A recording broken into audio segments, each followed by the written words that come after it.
Bom, seguimos agora a nossa programação e para inspirar esse público tão exigente, eu vou chamar aqui ao palco três gigantes do franchising.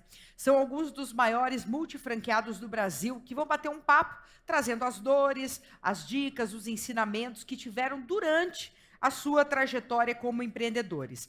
Para você ter uma ideia, esse painel soma mais de 1,4 bilhões de reais, minha gente.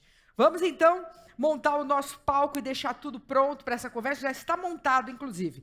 Agora convido ao palco o multifranqueado com 12 McDonald's e presidente da Associação Brasileira de Franqueados do McDonald's, Carlos Emílio Sartório. Seja bem-vindo. Convido também o CEO e fundador do grupo Nomura e multifranqueado Adidas, Arezzo e Schutz, Mauro Nomura. Seja bem-vindo. CEO da Gentil Negócios, com mais de 150 unidades do grupo O Boticário, Glauber Gentil.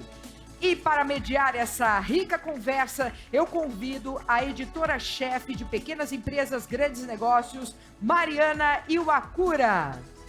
Bem-vindos, gigantes, aqui no nosso palco. Sejam bem-vindos e eu passo a palavra para a nossa mediadora, Mariana. Obrigada, Paty. Bom dia, pessoal. Bom, não à toa esse painel chama Gigantes do Franchising e são, como a Paty falou, 1,4 bi de faturamento somados aqui, quase 200 unidades em operação. Tenho certeza que mais alguns contratos aí fechados e mais algumas para abrir logo, logo. E mais de 2.000 funcionários, a gente estava calculando. E que legal que um painel que chama Gigantes do Franchising é formado por franqueados, né, gente? Isso já dá o tom do que vocês vão ouvir aqui hoje. Bom, queria pedir para começar que vocês se apresentem brevemente, dando um retrato do que é o negócio de vocês, aquilo que vocês puderem compartilhar, do número de unidades, de quais marcas vocês operam, se puderem falar o faturamento, só aqui para os 1.100 dos nossos amigos mais próximos, a gente vai contar alguns segredos e as localidades. Carlos, vamos começar contigo, por favor. Bom dia a todos, meu nome é Carlos Emílio Sartório, eu sou engenheiro, sou carioca, moro na linda cidade de São Sebastião do Rio de Janeiro e sou franqueado na Baixada Fluminense e no bairro de Irajá, em 4 municípios da Baixada Fluminense e Irajá. São 12 restaurantes McDonald's, 7 drive-thrus e 5 restaurantes de shopping. Eu estou no negócio há 30 anos, vou completar 30 anos de franquia. E eu também sou presidente da Associação Brasileira dos Franqueados McDonald's. Há 20 anos, vou completar meu 10º mandato agora. E eu represento nessa posição 66 franqueados brasileiros, são todos franqueados, que temos 470 restaurantes McDonald's e um faturamento, aproximadamente 5 bilhões faturam esses franqueados. No Brasil, 60% das lojas são próprias, são da Arcos Dourados, e 40% são nossas. E só um detalhe, eu tenho 600 funcionários nos meus 12 McDonald's. Uau, números impressionantes. Mauro, contigo, por favor. Bom dia, gente. Então, me chamo Mauro Nomura, sou sócio fundador aí do Grupo Nomura. Estou há 28 anos na jornada aí, acho que muitos de vocês devem se identificar. Eu tenho as marcas Arezzo, Schutz e Adidas, tenho 35 operações. Comecei com Arezzo, hoje a gente está em 3 estados, São Paulo, Rio e Santa Catarina. Um pouco dos big numbers, esse ano a gente ultrapassa um pouquinho os 400 milhões de faturamento, volta também de 600 pessoas que trabalham com a gente. E um prazer estar aqui, Mari, mais uma, né? Mais uma. O prazer é meu conversar com vocês. Glauber, por favor, se apresenta para a turma. Olá, pessoal, bom dia. Primeiro, um prazer poder estar aqui, agradecer pelo convite. Acho que gigantes ainda não, talvez grandes franqueados no Brasil, sobretudo quando a gente vê ali a apresentação do André e mira o mercado americano, né? Você vê que tem uma estrada bacana pela frente para continuar esse movimento de desenvolvimento do multifranchise no cenário do mercado brasileiro. Mas enquanto Gentil Negócios, eu sou membro da 2ª geração de uma família empresária, fundador, inclusive, está aqui o senhor Antônio. Estou nessa posição de CEO, operamos em 4 estados do Nordeste, com muito orgulho e há bastante tempo. as marcas do Grupo Boticário, Eudora, quem disse Berenice, ou em todos os canais. O André também comentava isso, né, do fator regional. Então, Rio Grande do Norte, Paraíba, Ceará e Maranhão, por volta de 150 operações, com 1.280 colaboradores envolvidos nessa jornada. É um prazer estar aqui e dividir esse momento com essa turma que a gente já conhece há bastante tempo e também faz a economia do nosso país. Obrigado. Obrigada a você. Bom, sejam todos bem-vindos a essa conversa. E os números são impressionantes, mas esses negócios começaram de um ponto menor, né? E a ideia aqui de tudo que vocês vão falar é muito de inspirar essa turma que também talvez esteja em pontos diferentes dessa trajetória de crescimento como franqueados, né? Qual foi o ponto de inflexão da trajetória de vocês em que vocês viram que dava para virar multifranqueado, para crescer, para montar uma estrutura de back-office e transformar isso num outro tipo de negócio, ali, sair do unitário, das 2, 3 lojas e dar esse salto? Glauber, vamos fazer o caminho inverso aqui. Tá bom. Começa você essa resposta, por favor. Eu acho que a primeira grande decisão e talvez o primeiro mito, né, de qualquer franqueado que está num processo de reflexão sobre o movimento expansionista é quando a gente abre um pouco a cabeça para operar em outro lugar, né? E para a gente o ponto de inflexão é quando tínhamos ali a volta de 10 operações centradas apenas em Natal, no Rio Grande do Norte, e nos foi concedida a oportunidade, né, de migrar para São Luís e absorver ali quase que a mesma quantidade de lojas, né? Então foi a primeira vez que a gente se viu não mais tocando 10 operações, mas passando a tocar 20. Então, quando você faz assim um movimento de analisar a biografia do quão impactante foi aquele momento e o quanto também nos trouxe, a partir dali, a necessidade não só de ter uma governança um pouco mais estruturada para, acho que, estabilizar esse processo sucessório dentro da organização, mas também para abrir uma avenida importante de estruturar a retaguarda, né? Ali começa a ter um processo de entender, né, para esse back-office que suporta as lojas na ponta, primeiro que ele só existe porque tem ponta, e segundo porque ele precisa servir. E servir com que áreas, né, complementares ao perfil do franqueado operador. E a gente percebia que estava na hora, né, de trazer muita gente boa para jogar esse novo jogo junto com a gente. Legal. Mauro, você, em que ponto que foi, também tem a ver com essa estrutura de back-office ou com a entrada em novas marcas? Como que foi? Então, uma pergunta que eu recebo com muita recorrência é o que eu faria diferente se eu voltasse atrás, né? Eu acho que é normal essa pergunta. Eu costumo dizer que eu teria gastado mais tempo em planejamento.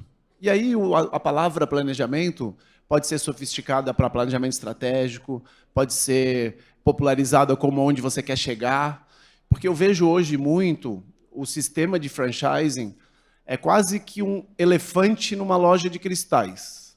Então, o que é o elefante numa loja de cristais? Ele não pode se mexer. Mas por quê? Porque eu mentoro bastante gente, eu vejo muita gente crescendo sem um planejamento. E o modelo de franchising, na grande maioria das marcas, ela tem viabilidade econômica no regime do simples. Então, é super comum hoje você ver um multifranqueado com 10, 15 operações, com 8 no simples, 2 no presumido, 3 no real, e é uma verdadeira salada, é um emaranhado de problemas. Nesse modelo, você não consegue escalar. Você consegue ter um bom negócio, ok, pode até ser até mais lucrativo do que os nossos, que são bem mais enxutos, têm vantagens tributárias, mas não é escalável. Então, eu lá em 2010... obviamente, teve que acontecer um evento, um fato. Então, foi um projeto nosso fracassado, porque até 2010 eu vestia a capa do Super-Homem, né? Então, tudo era possível. E aí, depois de um fracasso, tipo, limpamos o portfólio, fizemos o planejamento aonde a gente quer chegar. Então, a gente tinha a ambição de crescer, tinha que ter viabilidade fora do simples, e aí, não, por coincidência, começaram a aparecer o projeto da Adidas. Então, eu vejo o ponto de inflexão é justamente esse, aonde vocês querem chegar. Porque daí vocês começam a desenhar uma estratégia. E aí, obviamente, dentro da nossa estratégia, entra um pouco muito na linha do Glauber. Na minha opinião, a gente precisa de 2 frentes para crescer. Governança, então é tirar o bode da sala, tirar esses laranja, né, ter mais governança, código de acionistas, grupo econômico, enfim. E cultura forte, time que ama cultura, porque a gente precisa de capital humano para poder crescer. Porque dinheiro, a gente vai rodar a bolsinha aí, em algum lugar a gente acha. Se a gente não tem o bode na sala e se a gente tem um time forte. É só rodar a bolsinha na Faria Lima, vocês vão achar dinheiro, ou seja, num banco. Agora, não vai achar dinheiro quando está uma bagunça atrás. Então, eu acho muito relevante essas paradas de crescimento para organizar um pouco a casa. Né? Porque na bandeira do Brasil está escrito ordem e progresso. Na nossa jornada, é o contrário. É progresso, depois ordem. Então, é importante a gente dar essas paradas de crescimento para organizar um pouco isso a casa. Ano passado, nesse evento, o tema da minha palestra foi como crescer de 10 para 40 unidades. Então, eu detalhei bem exatamente todas as dores e as estratégias que a gente fez para chegar lá. Legal. A gente vai voltar nesse tema aí. Sei que o crescimento não é linear, a trajetória não é necessariamente linear. Mas, primeiro, eu queria ouvir do Carlos como foi essa virada. Sei que tem uma relação um pouco diferente ali da expansão na rede que você está, né, que é McDonald's. E como que foi isso, Carlos, para vocês? Primeiro que McDonald's, como qualquer franquia, ela, para dar resultado, ela tem que ter escala. Então, você já começa pensando em expandir. Certo. Então, desde o início, me preparei para isso. Mas a minha expansão demorou muito. Eu fiquei 12 anos com um restaurante só. Porque teve um processo no McDonald's de crescimento muito grande nos anos 2000. Eu falei para vocês que são 66 franqueados do McDonald's no Brasil hoje, mas nós já fomos 180. A diferença de 180 para 66 foi um grupo que saiu porque não deu certo. Porque cresceu sem o que o Mauro falou, sem planejamento e pegando oportunidades que não eram boas. E é óbvio que algumas coisas, né, a gente vai fazer a decisão da expansão, a oportunidade. Aí está o talento do empresário, né? Aquele que pega a oportunidade e pega o risco. O empresário tem o ônus e o bônus. E um dos ônus que ele tem é ter que ter o risco de tomar a decisão. E ele vai ter o bônus se ele fizer a decisão bem feita. Mas o crescimento só pode ser feito se ele tiver realmente ele souber tomar boa decisão. E você falou bastante de a questão de estar preparado até para a questão tributária das empresas. A reforma tributária está aí ano que vem. Quem não tiver o negócio arrumado, a economia vai virar toda formal. Então, você tem que ter realmente um negócio que a conta feche. E que você tenha expansão numa estrutura, pensando também no que você falou, Glauber, do que é o seu back-office, quem trabalha por trás do seu negócio, né? E quem consegue fazer esse fechamento. A conta tem que fechar. E você tem que estar organizado e preparado. Legal. Bom, vocês estão trazendo essas informações que são aprendizados, né? Muito disso foi aprendido na lida, ali é um caminho das pedras que vocês trilharam. Vamos falar um pouco sobre esse processo de tomada de decisão de investimento, agora com o que vocês já aprenderam e aquilo que está sendo colocado em prática agora, né? Se surgiu uma oportunidade de expansão neste momento. Mauro, o que você está levando em consideração agora e que você aprendeu aí com essa trajetória não linear, esses erros, esses pontos de inflexão que foram e voltaram? Então, vou tentar levar a resposta para um modelo mais racional, tá? Porque na escolha de um negócio tem também os fatores emocionais, alinhamento de valores e assim por diante. E aí, como é um papo mais subjetivo, eu prefiro deixar para pessoas mais preparadas para falarem isso. Mas eu acho que tudo passa do planejamento. Onde você quer chegar? Que tipo de ambição você quer? Quer pagar o preço para chegar lá? Então, eu vou falar para vocês o seguinte. Lá em 2019, 20, a gente fez um planejamento para faturar 1 bilhão. Só que daí eu tive que ir para o terapeuta, tive que ir para jogar búzios, para perguntar se eu teria talvez a humildade de chegar a pedir pinico para um conselho, tomar negativa para um cara que não conhece o meu negócio. Então você tem que buscar respostas que você não tem prontas. Você precisa ir amadurecendo e ir buscando. Então acho que esse é o primeiro passo. O segundo passo, que eu acho que é uma provocação para os varejistas, é esquecer muito mais do modelo econômico e focar mais no financeiro. O acionista, o dono, ele quer saber quanto está sendo remunerado o capital dele. e acabar com esse papo, porque meu negócio dá 20% de EBITDA. Quanto é que dá a tua última linha? Não importa o quanto que dá. Importa o quanto que o teu dinheiro está sendo remunerado. Esse é um dos critérios principais que eu olho para você avaliar a expansão. Então, pode entrar, fazer sentido até operações, por exemplo, a gente tem uma marca forte, né, que é a Adidas. Tem alguns shoppings que a gente tem allowance. Então, eu reduzo o meu capital intensivo e provavelmente a minha TIR, que é a taxa interna de retorno sobre o projeto, vai ser muito maior eu botando o mínimo de dinheiro. Então, é basicamente assim, esquecer ali o modelo de DRE e olhar mais para balanço, olhar mais para fluxo de caixa. Então, aquela analogia, pô, vou investir meu dinheiro no banco. A gente está preocupado em quê? Quanto que está rendendo aquele meu dinheiro. Então, se você consegue aplicar zero e ganhar uma remuneração, show, né? No banco não dá para fazer isso, mas em negócio até é possível. Ou se não é possível esse extremo, a gente reduz esse capital. Então, olhar qualquer tipo de indicador financeiro, seja ROIC, seja ROI, payback, TIR, principalmente para projetos, a gente olha muito TIR. Então, e não esquecer de um detalhe, hoje todo mundo fica parado, né? Porque olha Selic 15%, deixa eu deixar o meu dinheiro no banco. Só que só para lembrar de um detalhe, a Selic é uma fotografia.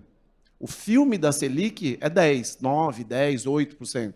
Então, se você está hoje deixando de entrar num projeto que é de 5 anos, 6, 7 anos, olhando para a Selic de hoje, você vai deixar de ganhar uma remuneração futura. E aí, obviamente, é muito particular de cada um. Eu penso mais ou menos o seguinte, se eu expando o meu negócio, que eu já opero, e eu mitigo bastante risco de erro, a taxa que eu preciso de spread versus Selic pode ser menor do que um negócio que é mais arriscado. Então, sei lá, fazer uma conta de padeiro. Pô, se é um negócio difícil, que eu vou ter que passar pela curva de aprendizado, que eu não conheço, 3 Selic. Se é um negócio que eu já tenho, tem sinergia, vai diminuir o meu custo de rateio de CSC, de Centro de Serviço Compartilhado. De repente pode ser 2 Selic, 30% ao ano. Então, eu busco muito isso. Os indicadores principais que eu olho no meu negócio por ano, quando fecha ano, é ROIC e ROI. A diferença básica, né, sem aprofundar muito, o ROI é quanto os acionistas botaram de dinheiro e o ROIC é tudo, é o acionista, é dívida, enfim. Então, esse, para mim, é o drive principal para avaliar expansões. Então, não é esse negócio de eu vou abrir no Shopping Faria Lima porque tem movimento. Não quero saber se tem movimento. Eu quero saber o quanto que o meu dinheiro está sendo remunerado. Mas só para aprofundar um ponto, Mauro, em relação a... Você trouxe a questão da curva de aprendizado e de CSC. Você traz para o Grupo Nomura negócios de determinado segmento para ter sinergia com outros que você já tem, em relação à escolha de business mesmo? Então, essa é uma pergunta muito frequente que eu escuto e eu acho que aqui retrata um pouco, nós três aqui, a relevância que é o foco e a consistência. Cara, é muito difícil a gente...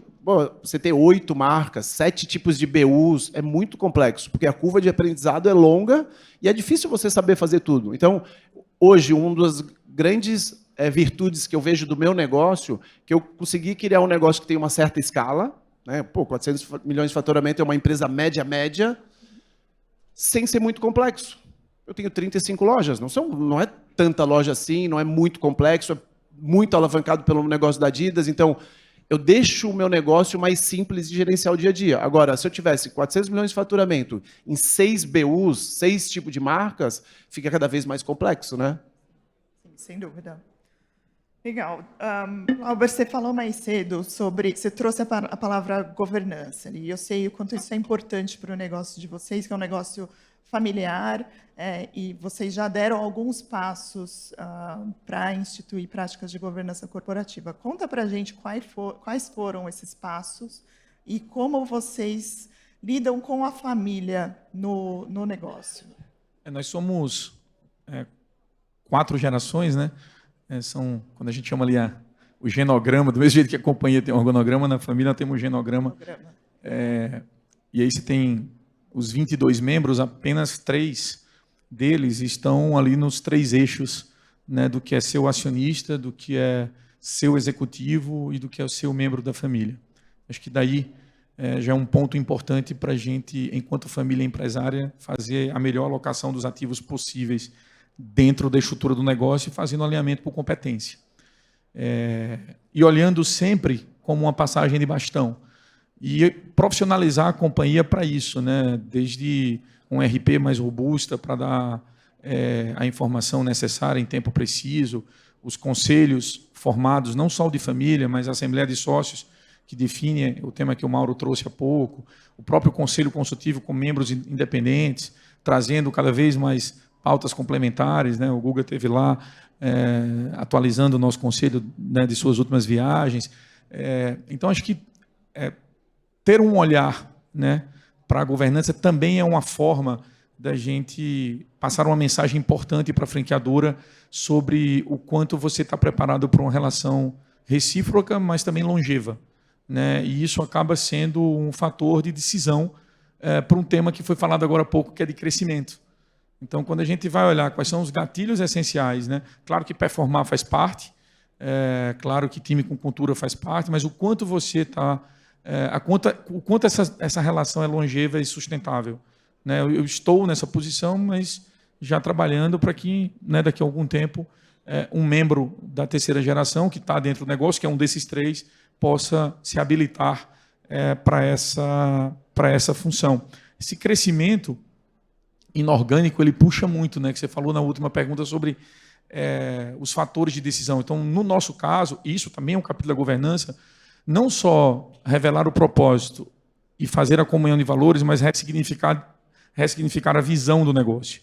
Então, nós colocamos o que era diversificação, concordando com o que o Mário falou, no campo, né, do real estate, a parte imobiliária, e de investimentos colaterais ao franchise, para definirmos o nosso eixo do franchise centrado, né, entendendo que o franchise está em consolidação, cada vez mais marcas operadas, né, por menos estruturas profissionalizadas, e a gente tem um parceiro relevante, histórico, estratégico, então vamos concentrar, né, esses movimentos de expansão inorgânica, que é crescer através da aquisição de novos mercados, centrada num único grupo, e jogar a diversificação para o que não é franchising, que aí tem um alinhamento aqui com o que o Mauro comentou em relação à composição do painel aqui. Mas muito para dizer que essa decisão, né, de diversificação, ela também está centrada numa base de governança,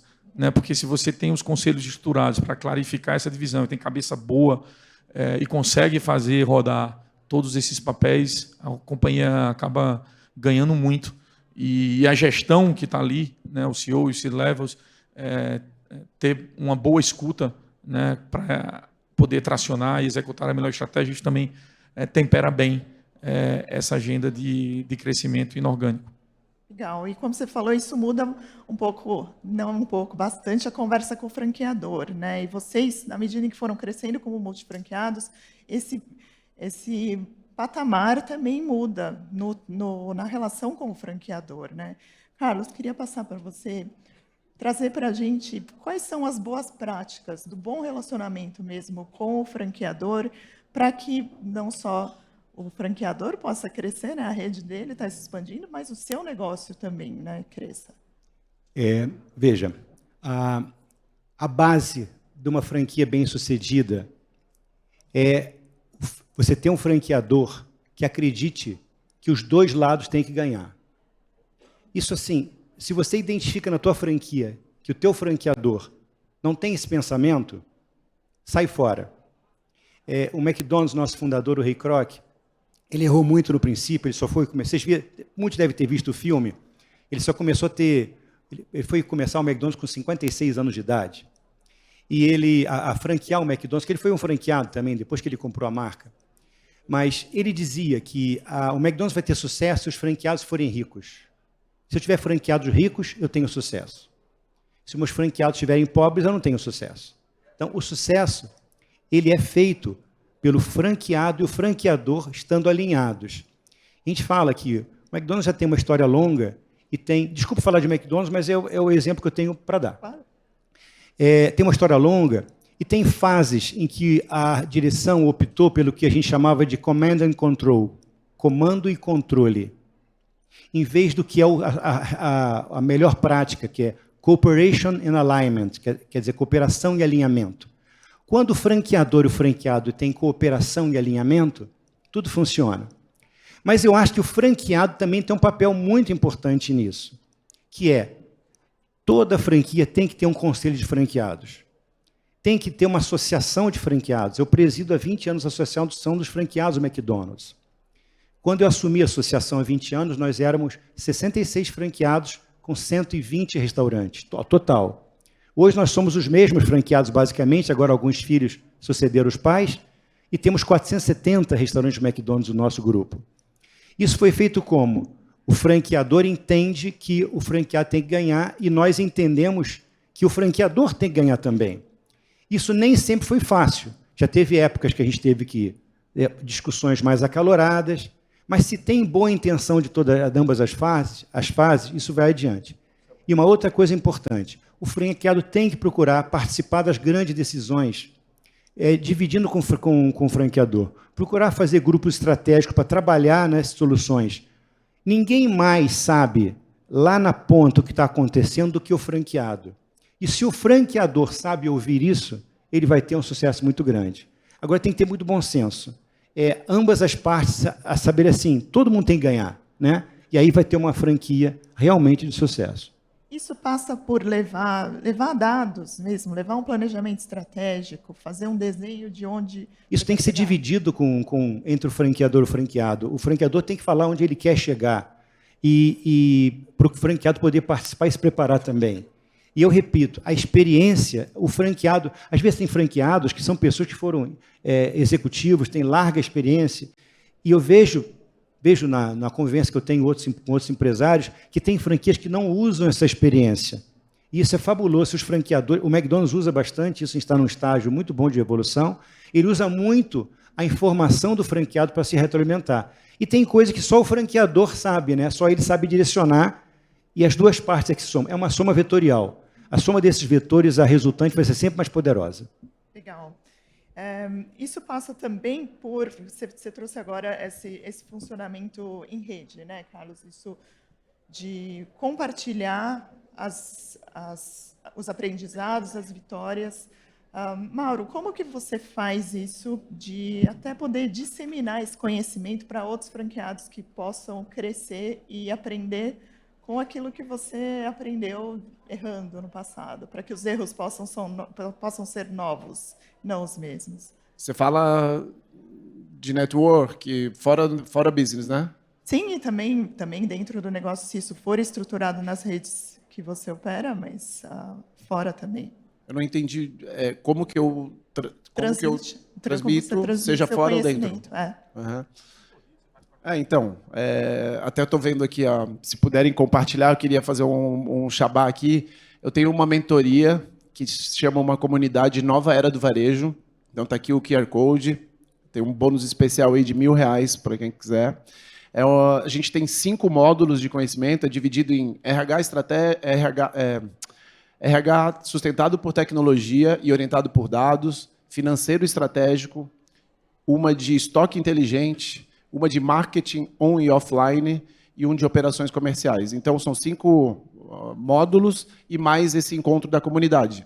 Então, é uma maneira que eu achei de trocar, levar aprendizados. É muito da cultura, eu acho que de cada empresa. A minha empresa tem uma cultura muito transparente. Eu sempre abri tudo para as nossas lideranças. Eles olham patrimônio líquido, eles olham endividamento, eles olham lucro, eles olham tudo. Tá? Então, a gente tem muita remuneração variável também por causa disso, porque às vezes a gente fica naquela crença de esconder muito as intimidades, os números financeiros da empresa, e as próprias pessoas que tocam o negócio projetam uma coisa que não é, quando não enxerga. Mas aí, obviamente, é muito da cultura de cada um.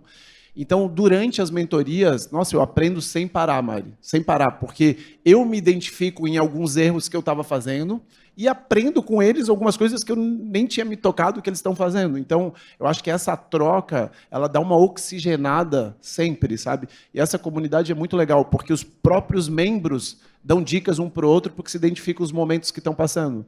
E aí fica a provocação aqui para os franqueados que aqui estão, entrando muito nessa linha da governança que o Glauber falou, assim, gente, a governança nada mais é diferente do que a jornada que vocês estão construindo, que é consistência e cadência.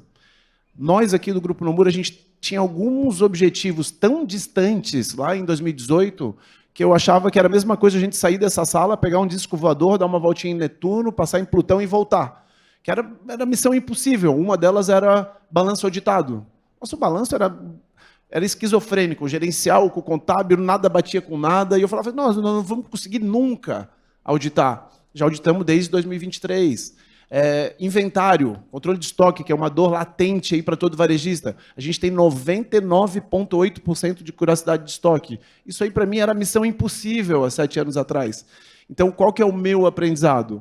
Consistência e cadência, porque uma hora a gente consegue chegar lá. Agora, o que não dá para acontecer é desistir no meio do caminho. Então, acho que todos esses processos de governança são passo a passo, e, mais uma vez, fica a provocação. Se vocês estão aí com o elefante, né, na loja de cristais, é porque vocês foram entrando em modelos de franquia que não possibilitavam a escala. E aí você foi criando um problema. Vai chegar uma hora você está num beco sem saída. Então, por isso que é importante a gente saber onde a gente quer chegar. Legal. E até para chegar, e você falou agora de ter essa transparência com as pessoas, né, Mauro? Eu queria que vocês três falassem brevemente sobre pessoas, como vocês administram as equipes. Vocês têm a cultura das marcas que vocês operam para carregar, mas também tem cultura própria, né, do negócio de vocês, que pode não ser, pode ter pontos de diferença em relação às marcas. Glauber, começando contigo, por favor. Tem alguns pontos, uns passos mesmo, né, coisas que são práticas que as pessoas podem levar aqui para casa para os seus negócios? Acho que sim, né?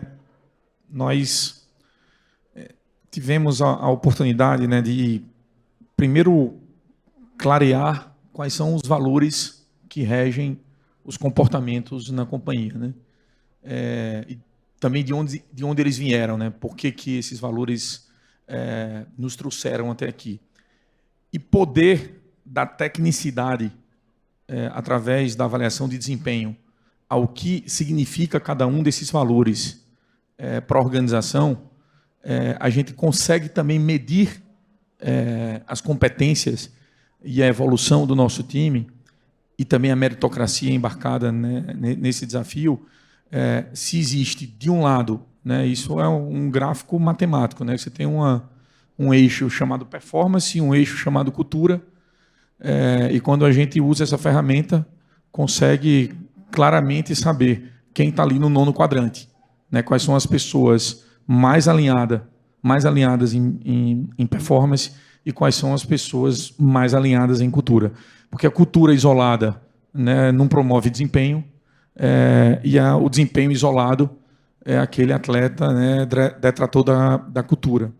Então, fazer isso conjugado com os valores e ter isso mapeado, acho que o Daniel do VIDE acabou por recentemente promover um momento em que Grupo Gentil e Grupo Nomura, né, ele tem esse bate-papo recorrente com personagens do varejo. Tem uma solução em que ele procura, né, levar serviços de qualidade para quem faz ali vendas pelo WhatsApp, e ele acabou entendendo a relevância, né, de gerar conteúdo, né, para o varejo. E acho que está até gravado, mas um dos últimos momentos foi um bate-papo sobre como esses dois grupos estruturaram as suas áreas para fortalecer cultura. E o que a gente chegou ali no final do dia é que cada um com a sua cultura, mas sendo coerente a ela, chega num resultado possível, né, de olhar para aqueles 1.300, 1.280 colaboradores da Gentil e saber quais são os 100 que estão mais alinhados em cultura e performance. E o que é que você precisa fazer com os outros quadrantes, seja porque também tem os do quadro de mudança, seja porque tem os que estão nos quadros de desenvolvimento, seja porque tem os estrelas, que são essas pessoas promotoras da cultura. Então, acho que a grande mensagem isso dá para fazer com 3, 4, 6, 10 unidades, né? Como é que eu trago métrica para avaliar talento? E isso não depende do tamanho, a gente não faz isso porque chegou nesse estágio de maturidade. Faz porque isso está enraizado na nossa cultura de promover pessoas que vão fazer acontecer no dia a dia das nossas operações. No final do dia, onde a gente não consegue chegar, seja porque geograficamente está distante, a gente precisa fazer com que a cultura chegue, porque ela é a que vai fazer o negócio tracionar. Então, cultura, são pessoas, mas é também muita organização, né? Assim, processos. E, Mauro, eu sei que você tem bastante processo organizado na empresa, né? Dá até para acompanhar um pouco do que você faz pelas redes sociais, muitas reuniões estruturadas. Conta um pouco do que você leva para a equipe de números no dia a dia. Vamos lá, eu acho que a primeira coisa é despertar o sentido, né, nos franqueados, porque boa parte do sentido da nossa existência projetada pelo franqueador é o quê? Pessoas. A gente tem que ser bom executor de processos e estratégias definido pelo franqueador. Então a gente tem que ter uma capacidade de execução alta. A gente executa como? Através de gente. Então, o quanto a gente despeja de energia e investimento financeiro para essa área de humanas. Então, fica aqui uma provocação. O franqueado que está lá atrás do financeiro, fazendo pagamento, isso aí não constrói valor. Então, acho que pessoas é uma coisa muito relevante. A gente acredita que, num negócio, a gente precisa de processo, tecnologia e cultura. Então, essa parte última de cultura, a gente sempre escuta a dificuldade, né? Hoje a gente fala, pô, Brasil em pleno emprego, dificuldade de mão de obra, não está fácil. Beleza, não está fácil. Mas como você está trabalhando, seja o processo de divulgação de vaga, o processo de recrutamento e seleção, como você está fazendo? Igual eu fazia 10 anos atrás. Amigão, mas então vai continuar difícil. Né? Então a gente tem que se atualizar agora e trazer novas métricas. Está mais difícil o mercado, mas a gente é melhor. Pô, antigamente, como é que a gente contratava? Pô, eu recebia currículo, botava uma plaquinha na vitrine da loja, fazia entrevista no cafezinho. Isso há 10 anos atrás, 20 anos atrás. Hoje, a gente tem todas as tecnologias. E aí, o grande ponto onde eu queria chegar é o seguinte. Às vezes, as pessoas confundem que a tecnologia vai resolver os problemas. Não vai. Então, tem que ter o processo, a tecnologia, que na maioria das vezes é commodity. Então, se é uma plataforma ou se é outra, na maioria das vezes não vai mudar. Aí a cultura, porque as pessoas boicotam, se não acreditar. Então, esse trabalho de cultura é uma coisa que a gente fez lá atrás, que a gente deu bastante relevância, porque a gente soube que, para crescer, a gente precisa ter um time alinhado com a cultura e governança. A partir dali, a gente acredita num modelo de RH sustentado por tecnologia e orientado por dados. Então, essa área de humanas dá meio que preguiça falar pela parte subjetiva. É aquela pessoa simpática. Aquela pessoa engajada, sabe? Fica tudo subjetivo. A partir do momento que você define as métricas, utilizando ferramenta, elimina essas avaliações empíricas e vira assim. E o que acontece? Você mostra nos PDIs, né, o Plano de Desenvolvimento Individual para as pessoas, quais são as lacunas, o que ela está entregando, e, por incrível que pareça, elas se desenvolvem. Então, a gente acredita muito nisso, a gente tem dado para tudo, tá? Então, match de cultura, a gente tem teste de integridade, a gente tem chama um projeto inovador no Brasil, eu não conheço nenhuma empresa que tem, chama Health Score. As nossas 600 pessoas do grupo são scorizadas por função, igual a gente é como passageiro do Uber. Então tá lá, ó, eu tenho 0 a 5 estrelas, eu tenho 4,5, onde que eu estou faltando para chegar no 5? Né, de uma forma bem transparente e bem profissional. Então é assim que a gente acredita que essa área de humanas ela impulsiona performance, escala de negócio e assim por diante. Legal. E, Carlos, quero que você traga a sua experiência, a sua prática na gestão de equipes. E, sem querer te pautar, mas quando a gente conversou inicialmente uns dias atrás, você falou uma palavra que ficou comigo, que é propósito. E você falou da importância de trabalhar com isso até para atrair pessoas, e pessoas da família mesmo, que podem vir a trabalhar contigo no futuro, né? E que você quer que venham trabalhar contigo nas franquias no futuro. Então, basicamente, na minha franquia, as minhas pessoas, eu tenho umas 30 pessoas que estão comigo há mais de 20 anos, e algumas estão comigo, 10 estão comigo desde o primeiro dia. Quando eu comprei a loja, tinha 40 funcionários, 10 estão comigo ainda hoje. Então, eu acho que você ter na sua empresa um processo que faça as suas pessoas crescerem é fundamental para você ter pessoas engajadas. E isso você faz como? Dando oportunidade às suas pessoas e fazendo com que toda promoção seja feita por processo. A gente faz processo para qualquer tipo de promoção, para qualquer ascensão profissional. e treinamento. Mauro falou sobre cadência e persistência. Isso é a base do McDonald's, né? Repetição. Repetição, e a gente se leva muito a sério. A gente se leva tão a sério que a gente tem uma Universidade do Hambúrguer, né? A gente se leva tão a sério porque a gente é obcecado em fazer cada vez melhor, repetidas vezes, aquilo que a gente já faz há muito tempo e revisitar os processos. O treinamento faz isso. Está sempre treinando. E agora, você tem a oportunidade de dar aos seus funcionários muitos cursos online, diversas plataformas, mas a empresa, você tem como oferecer isso. E cursos universitários.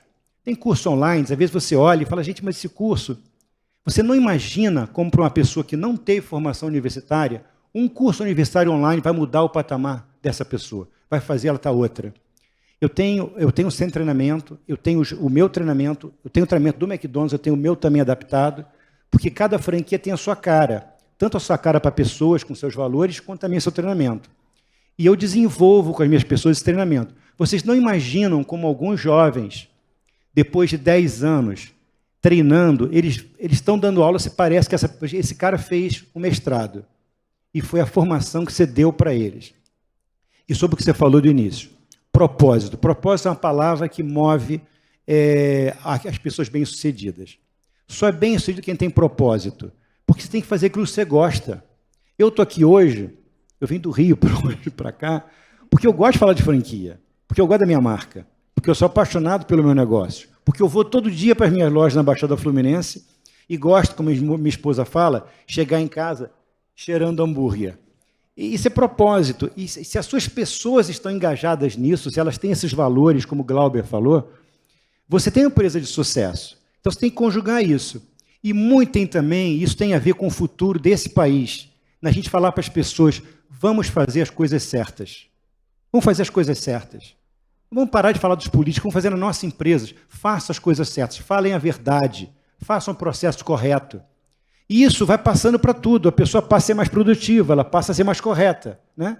Isso tem a ver com valores e com fazer com propósito. Eu acho que isso é a base. E treinar muito, treinar sempre. E tudo que você oferece para a pessoa treinar, ela fala, eles estão investindo em mim, eles querem o meu melhor. Ele vai se identificar com a empresa e você vai ter mais pessoas mais bem preparadas. Maravilha. E com essa mensagem a gente vai precisar encerrar, apesar de ter bastante coisa para falar aqui. Carlos, Mauro e Glauber, obrigada pela conversa. Posso falar mais uma coisa? Talvez em nome de vocês todos. É assim, gente, vamos esquecer as notícias da política que poluem a gente. Vamos pensar, todo mundo que nesse país acreditou nele deu certo.